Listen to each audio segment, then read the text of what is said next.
But looking back on it now,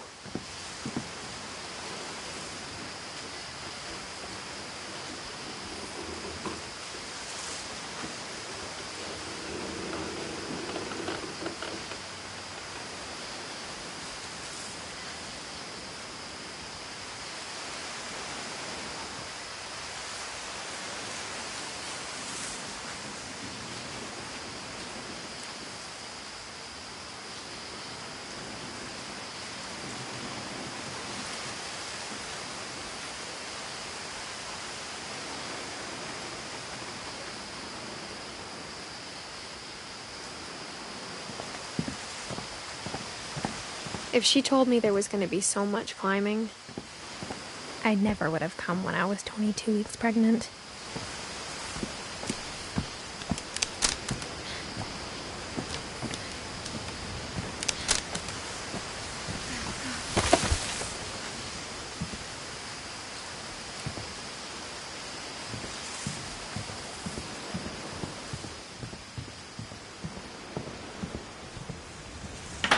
I never met Grandpa Sam, but I think he and my mom had a lot in common.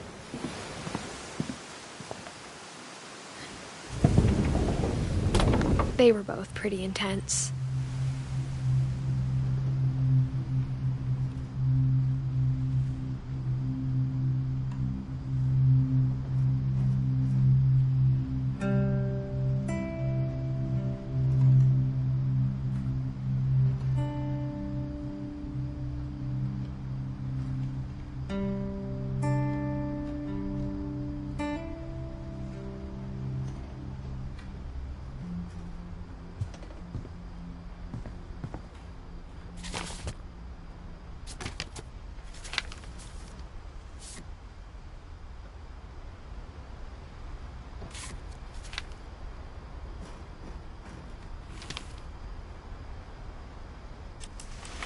Dawn, I promise, you'll never forget this weekend.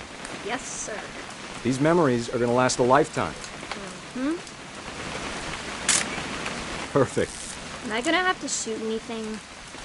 It's gonna rain the whole weekend, isn't it?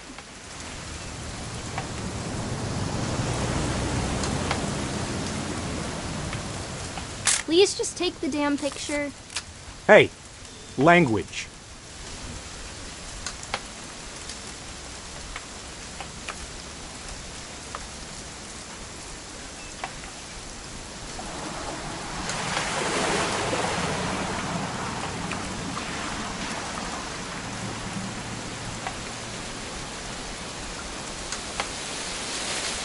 I will never forget this weekend, Dad. Okay, got it. I'm gonna take some pictures, okay? Just be careful. That camera's older than you are.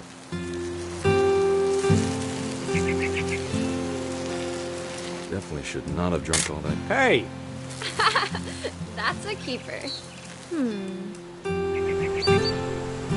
I'm just saying, I'm not always gonna be here, Dawn. You'll need to remember this stuff, if you want to survive. I'll be fine, Dad. Dad! Good eyes, Dawn. Before you take the shot, let me get a picture of you. Dad, I... Just... Let me get behind you. Do I have to do this? Dawn, you don't have to do anything. But if you want to survive, you'll need to be strong.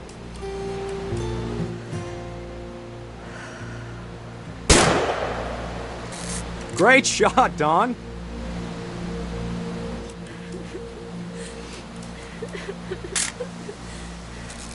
I'm proud of you, Dawn. Always remember that, okay?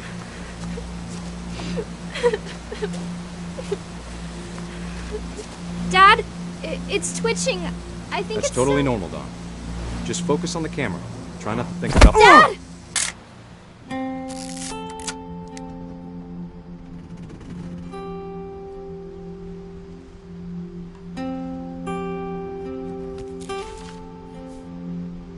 Of all these stories, that's the one I wish most that my mom had told me.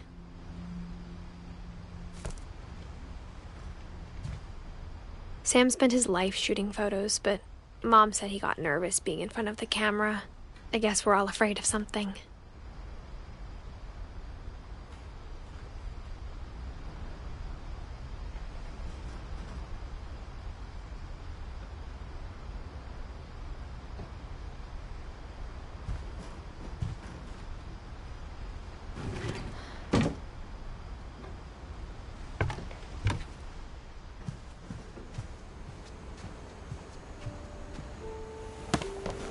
After Sam died, my mom and Edie got really close. They'd both lost a lot.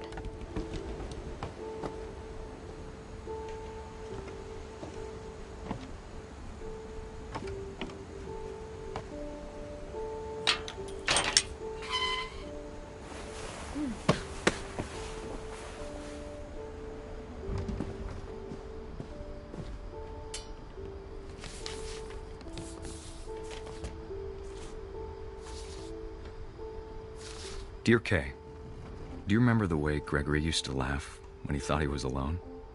Like something funny was happening, but only he could see it.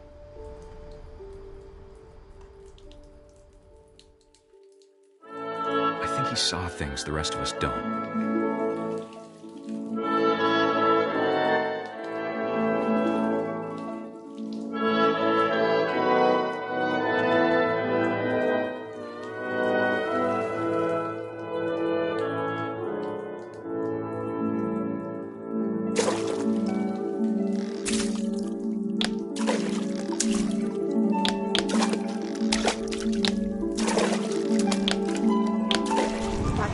Gregory, it's time to... Hold on, sweetie. Hello? Sam, I told you I don't want to talk right now. I wonder what he saw.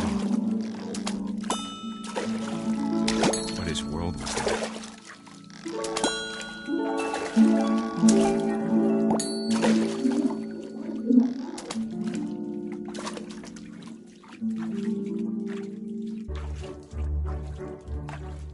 He reminded me so much of Calvin. Lost in his imagination.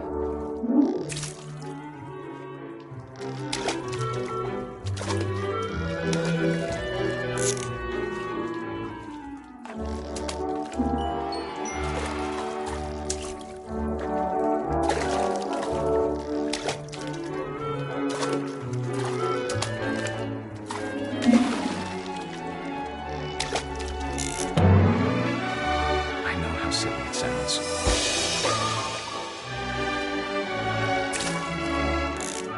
But I worried about a baby being too happy. But I could feel her slipping away. Sorry about that, Gregory. I know you did everything you could. Maybe if I hadn't called that night. Damn it. I wish he could have told us. Mom, I don't want to. About the world he saw.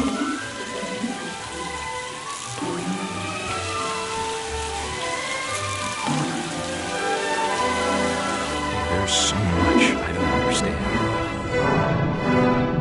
About Gregory. About everything.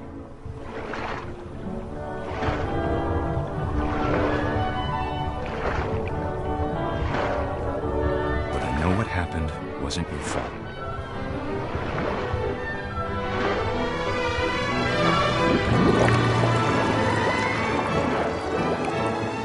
I'm sure he's happy. And he'd want you to be happy too. Good luck, Kay. Love, Sam.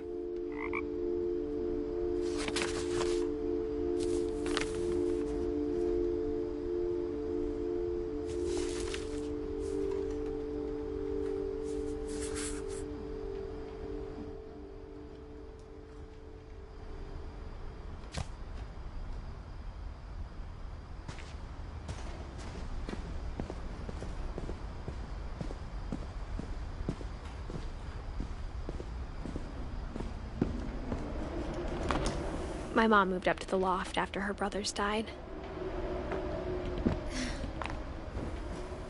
At the time, it was as far away as she could get.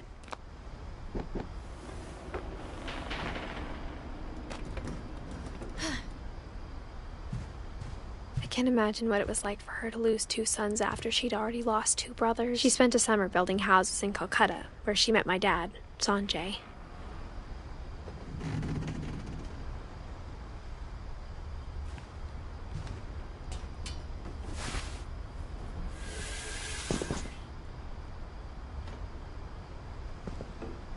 I can't imagine my mom ever writing poetry, and yet... A poem for Gus, who always said the wedding was a bad idea. Our father never hit us kids, at least not very hard, before the day my brother said with teenage disregard that he'd be dead before he'd see a wedding in our yard.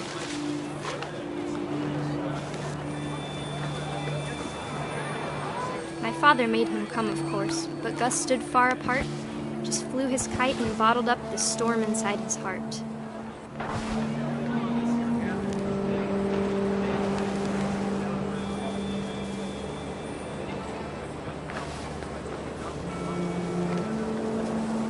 I tried to talk him out of it, but though he'd never met her, we don't need a stepmom, were the words that I now pronounce you husband and wife.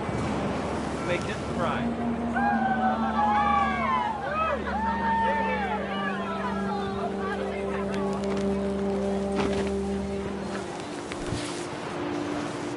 When the time for photos came, Dad ordered him to come here.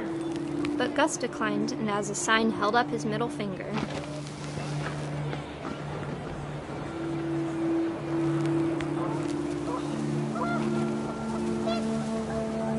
The wind picked up, and panicked geese appeared and quickly went.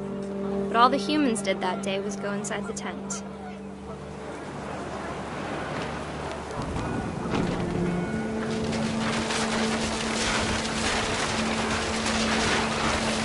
The rain came down in buckets then, but no one seemed afraid that nature might destroy the tent our dad had crudely made. The thunder sounded much too close and full of angry power. But all my father said to this was, "Make the music louder."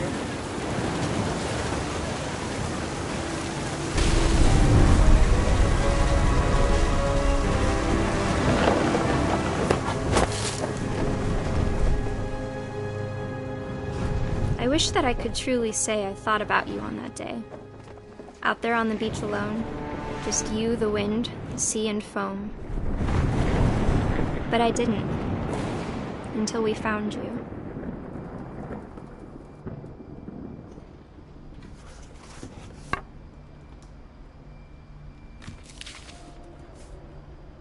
She never talked about him, but Mom told me once if I was a boy, they were going to name me Gus.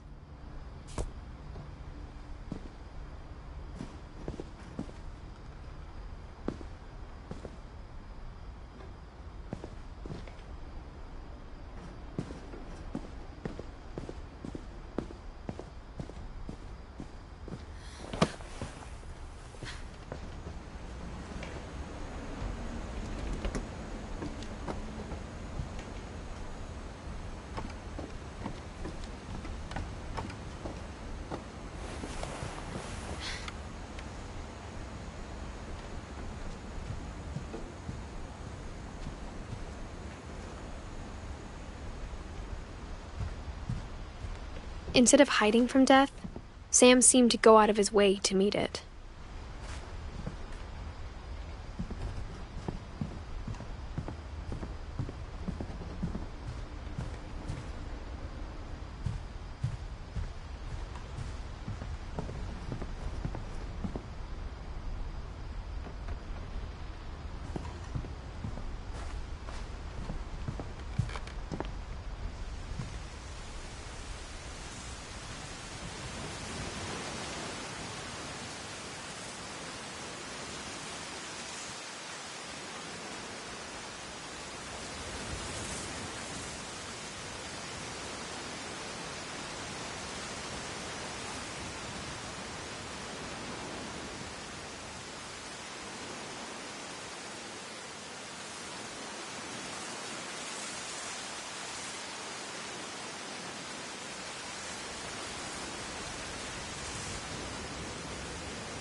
My mom moved to India a week after graduation and got a job teaching English.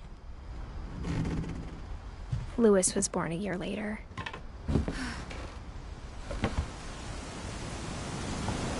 When my dad died, I don't think Mom knew where else to go. I'm sure Edie was happy to have her back.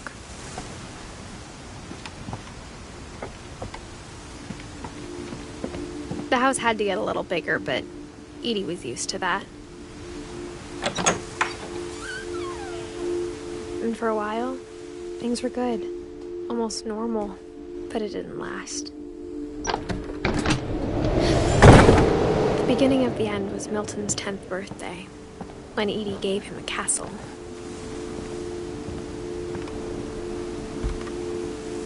After Milton disappeared, the only thing he left behind was a room full of paintings.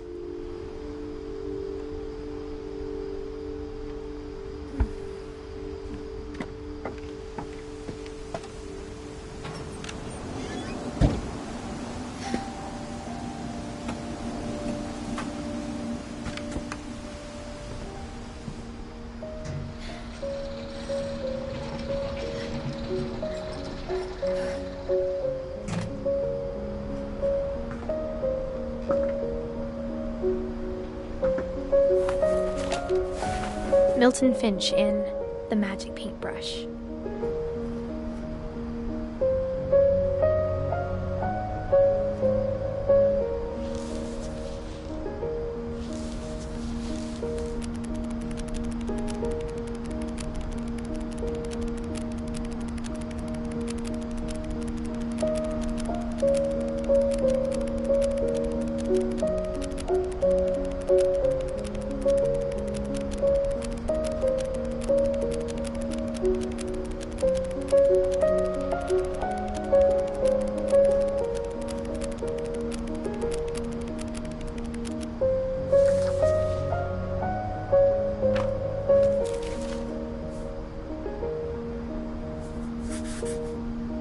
I was 4 when Milton disappeared.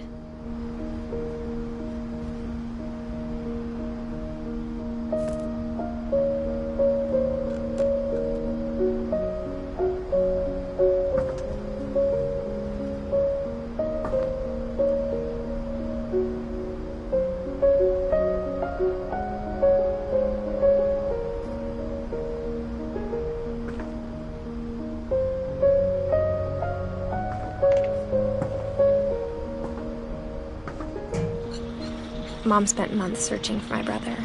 Then she sealed the doors.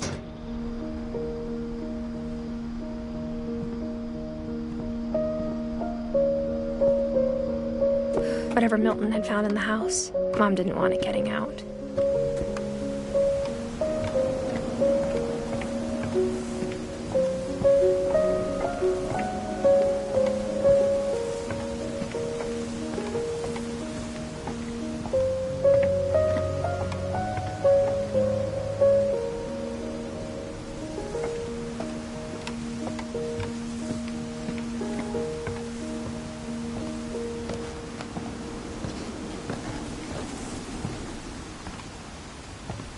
Mom definitely blamed Edie, but I think Louis blamed himself. After he graduated, he just spent more and more time in his room, until Mom got him a job at the cannery. Everyone always told me to stay out of Louis's room, except Louis.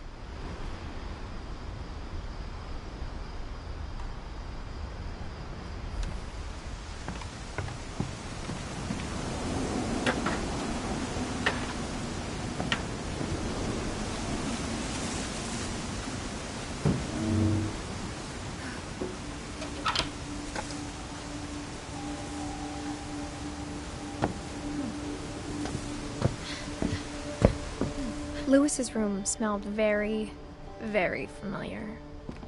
That part of him lived on.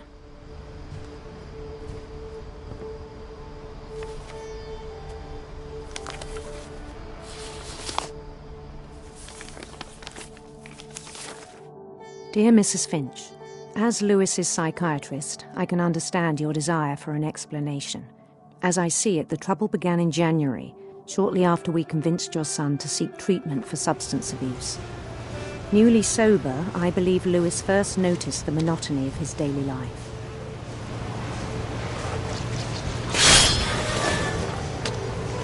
He kept working at the cannery, but he withdrew part of himself. In our sessions, I saw the same behavior. His mind began to wander. I asked him to describe it. He said he started small, imagining a labyrinth. He'd feel his way about. Then something moved. Bats and toads.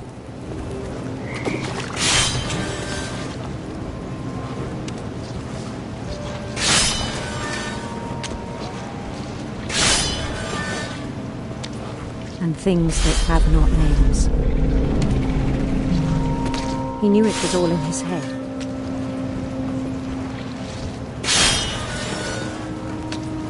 But he took it very seriously. I had hoped he'd find himself.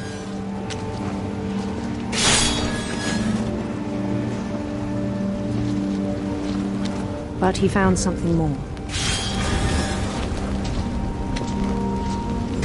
I worried about him then.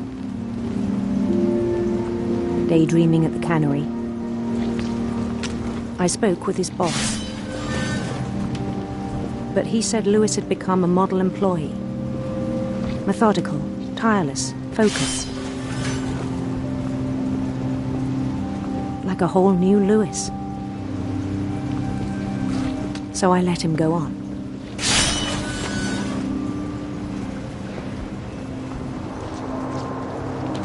I even encouraged him.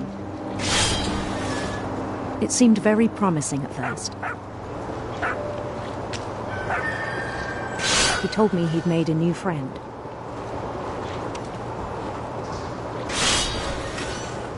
On the edge of a city he named Lewis Topia. He built the city up slowly, brick by brick. Then he made musicians.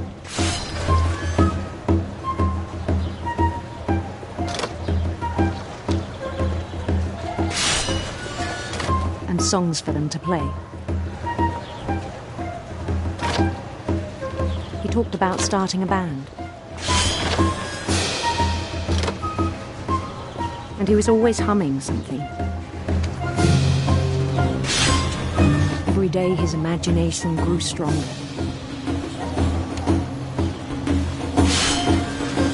He no longer spoke at the cannery. But his chopping was as reliable as ever. Then one day it struck him that all the cheering crowds, even the stones under his feet, were all in his imagination. So he could do whatever he wished.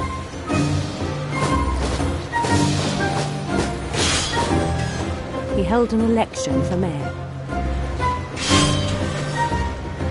And he won. They begged him to stay, but his mind was already wandering. It became a game for him.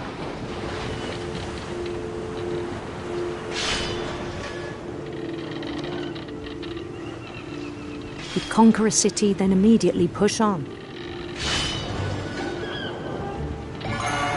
New Louisville.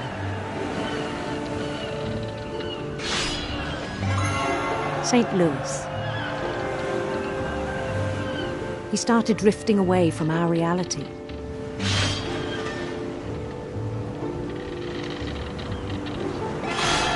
Minneapolis, until one day he forgot to go home from the cannery. Even as his mother pleaded with him, part of Lewis kept sailing on.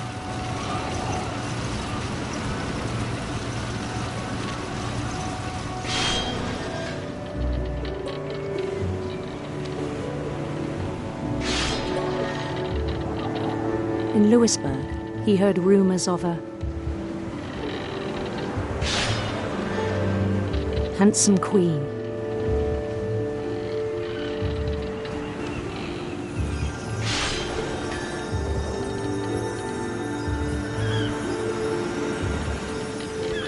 queen was on her own quest for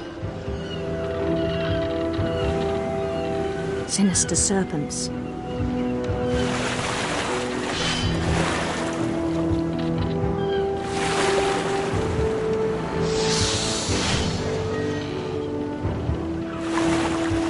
He followed the sound of her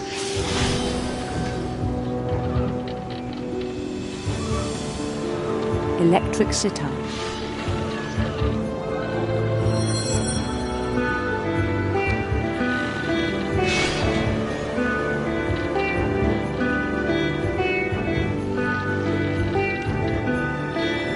His chase led him to a golden palace east of the sun and west of the moon. Even then, his logic remained sound. He knew the world was all in his imagination.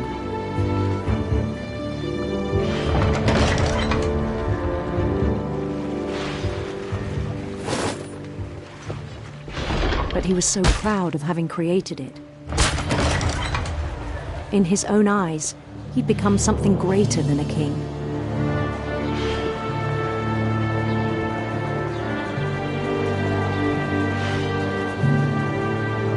For someone who'd never known success in the real world, I think it was overwhelming. And then it struck him that the real Lewis was not the one chopping salmon, but the one climbing the steps of a golden palace.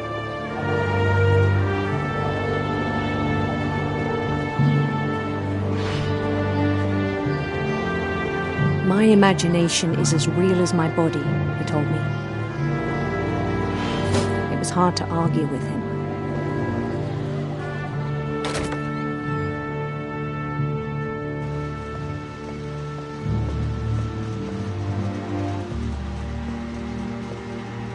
We began to forget the world we know.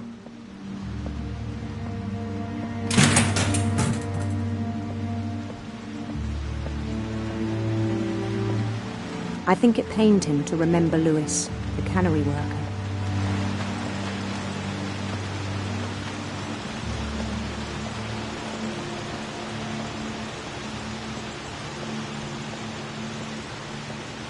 He began to despise the man with a royal contempt.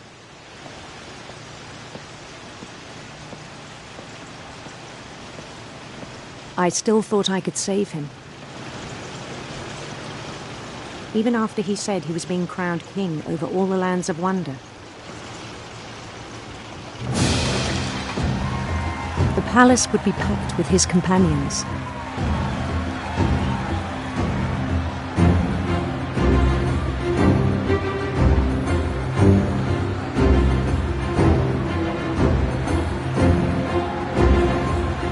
Including the wise Calico who'd insisted on advising me.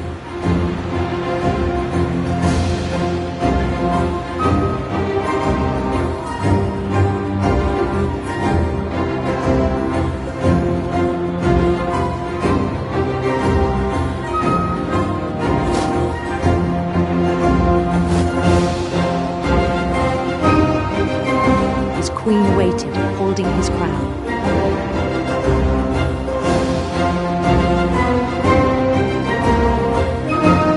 There was only one thing left to do.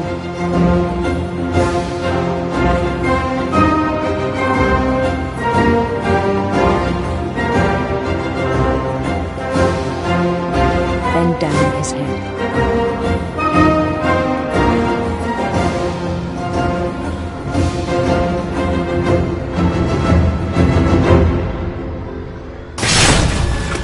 I think you know. Mrs. Finch, your son was a kind man who will be missed by all of us who knew him.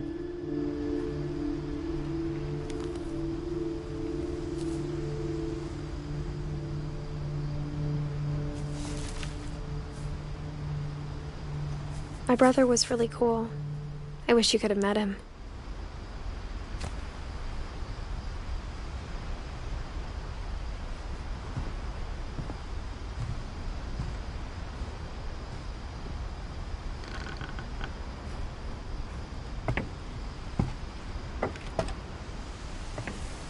On the way back from Lewis's funeral, my mom told me to start packing. She waited until the day before we left to tell Edie. I'm not sure if she wanted to make it easier or harder.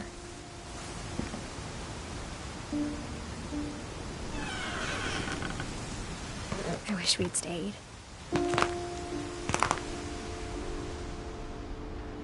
But I understand why we left.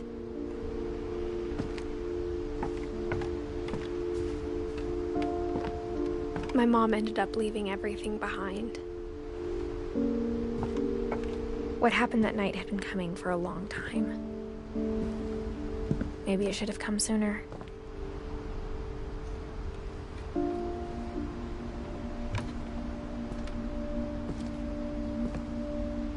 But it had to end one way or another. All that's left now is to tell you about that last night.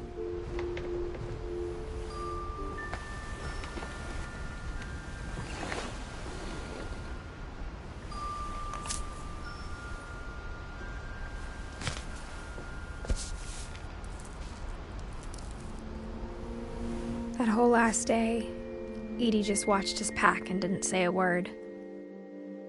Until supper, when she raised her glass and said, "To our final night together, and all our final nights apart." Grandma, you know what I said about alcohol. Some of your medications are very Edith, specific. I left a present for you in the hallway. Why don't you go open it? The grown-ups have to argue now. I'm sorry, you're right. We're all leaving tomorrow. Let's just enjoy our last... I'm not leaving. Edith, you're excused.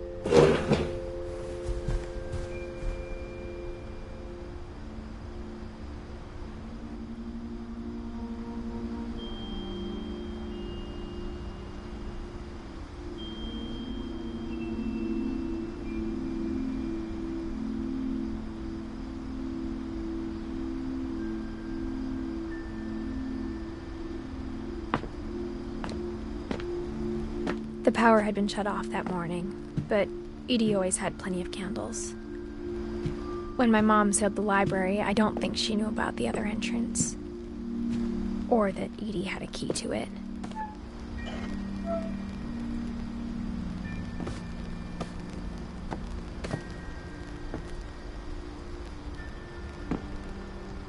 That thing you're afraid of isn't going to end when you leave the house. Edith has a right to know these stories. My children are dead because of your stories. I think it's best if Edith and I leave tonight. We'll have the nursing home send a van for you in the morning, okay?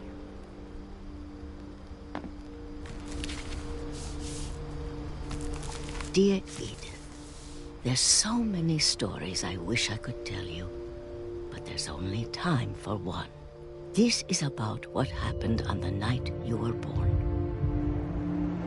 That night, the tide went way, way out.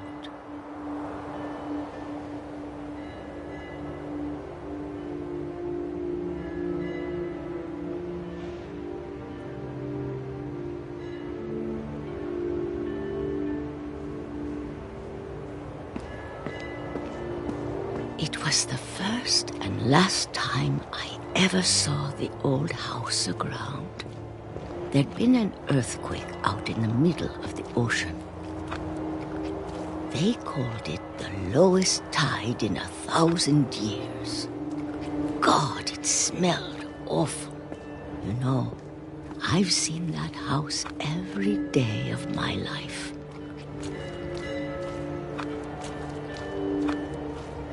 I never thought I'd go back to it.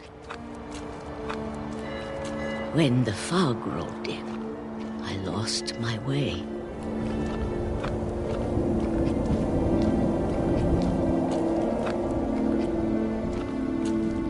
I got turned around.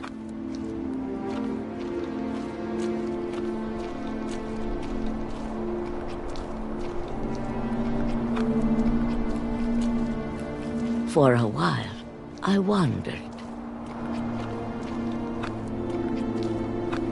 I started seeing things.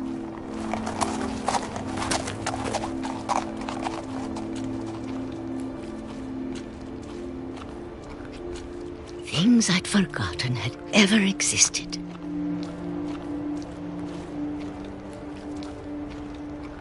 But when I saw them, they felt like old friends. That night, a lot of things came back to me. Or maybe I came back to them.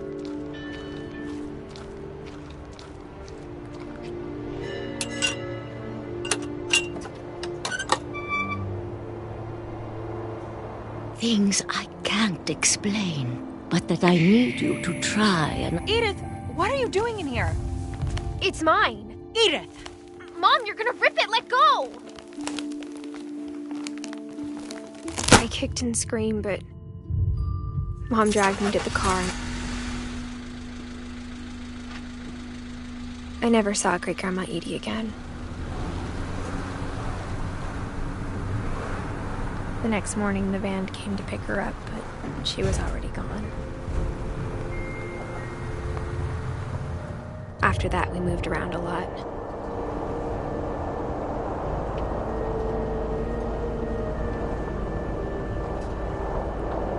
We both tried to make the best of it.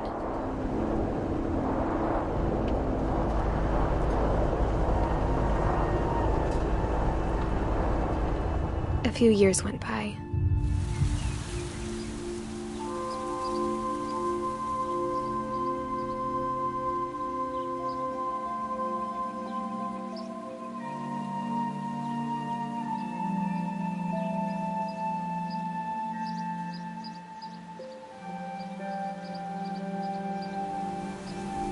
My mom didn't like to talk about it. But she started getting sick a lot. The rest happened pretty quickly.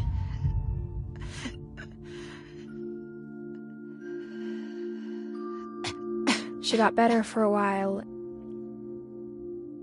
and then she didn't.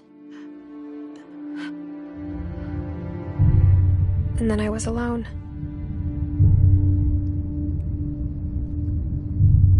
The last Finch left alive.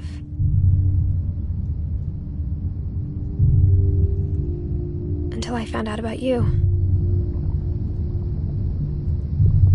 I'm still not sure what to tell you about all this.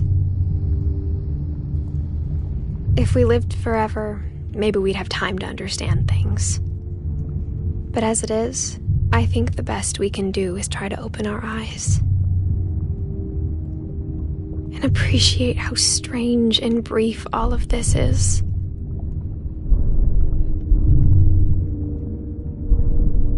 This journal was supposed to be for you. But now I hope you'll never see it.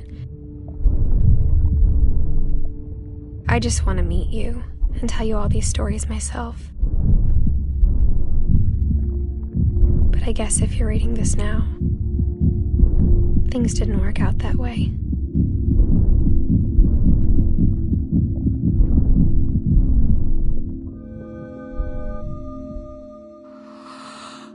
This is where your story begins.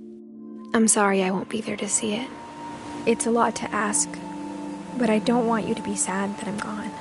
I want you to be amazed that any of us ever had a chance to be here at all. Good luck.